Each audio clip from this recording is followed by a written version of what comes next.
पास के एक शहर में एक राजा रहता था जिसकी एक सुंदर और बुद्धिमान बेटी थी। उसका नाम विद्यावती था। उसने कहा, जो कोई मेरे सवालों का जवाब देगा वो मेरा पति होगा।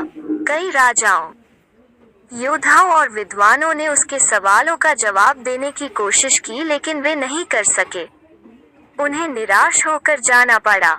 वो उन पर हंस पड़ी। वे उससे बहुत नाराज थे। वे उसे सबक सिखाना चाहते थे। एक दिन कुछ निराश विद्वानों ने एक युवा चरवाहे को एक पेड़ की शाखा पर बैठे देखा। वो काट रहा था। उन्होंने सोचा, यह युवा चरवाहा कितना मूर्ख है। वो जिस डाल पर बैठा है उसे काट रहा है। जल्द ही वो गिर जाएगा। अचानक उन्हें एक विचार आया। उन्होंने एक योजना बनाई। उन्होंने उसे अपने साथ शहर जाने के लिए कहा। वो ऐसा करने के लिए राजी हो गया। वहाँ उन्होंने उसे खाने के लिए स्वादिष्ट भोजन और पीने के लिए स्वादिष्ट छाछ दिया। फिर वो एक नर्म बिस्तर पर सो गया। जब वो उठा तो उन्होंने उसे नहलाया, उसकी खाल पर तेल मला और फिर उस पर इत्र छिड़का। उन्होंने उसे अच्छे कपड़े पहनाए और उसके सिर पर एक सफेद और सोने की पगड़ी बांधी।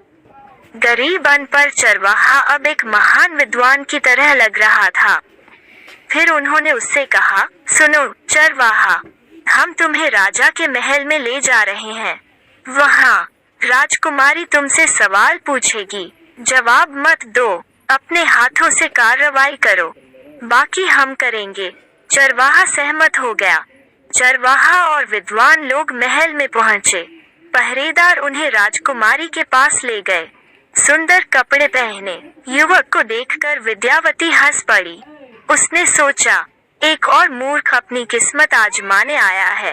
विद्वान लोगों ने कहा, राजकुमारी, यहाँ एक महान विद्वान है। आप उससे कोई भी सवाल पूछ सकते हैं, लेकिन वो नहीं बोलेगा। वो इशारों में ही जवाब देगा। राजकुमारी ने फिर चरवाहे की ओर एक उंगली उठाई। विद्वान लोगों ने उसे संकेत दिए। उसने उस पर 2 उंगलियां उठाईं। फिर उसने और इशारे किए। उसने इशारों में जवाब दिया। विद्वानों ने बड़ी चतुराई से इशारों का अर्थ समझाया। राजकुमारी ने सोचा, कितना बुद्धिमान आदमी है, वो मेरा पति होगा।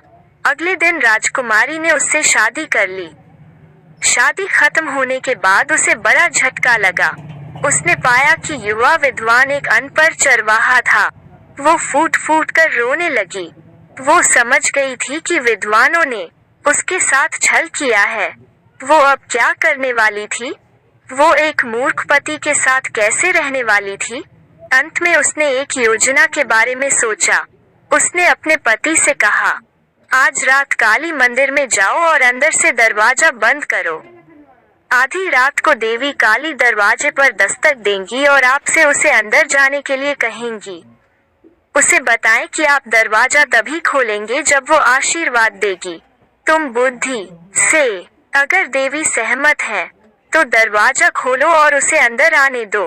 अगर वो तुम्हें आशीर्वाद देने के लिए सहमत नहीं है तो दरवाजा मत खोलो। चरवाहे ने वही किया जो राजकुमारी ने उसे करने के लिए कहा था। जब देवी आई तो वो उसे ज्ञान का आशीर्वाद देने के लिए तैयार हो गई। उसने दरवाजा खोला। तब देवी काली ने अपनी जीभ पर संस्कृत भाषा के पवित्र अक्षर लिखे। जब वे महल में लौटे तो वे संस्कृत में सुंदर कविताएं गा सकते थे। राजकुमारी को उस पर बहुत गर्व था। चरवाहा एक महान कवि बन गया। उन्हें अब कालिदास या काली का दास कहा जाता है, क्योंकि देवी काली ने उन्हें आशीर्वाद दिया था।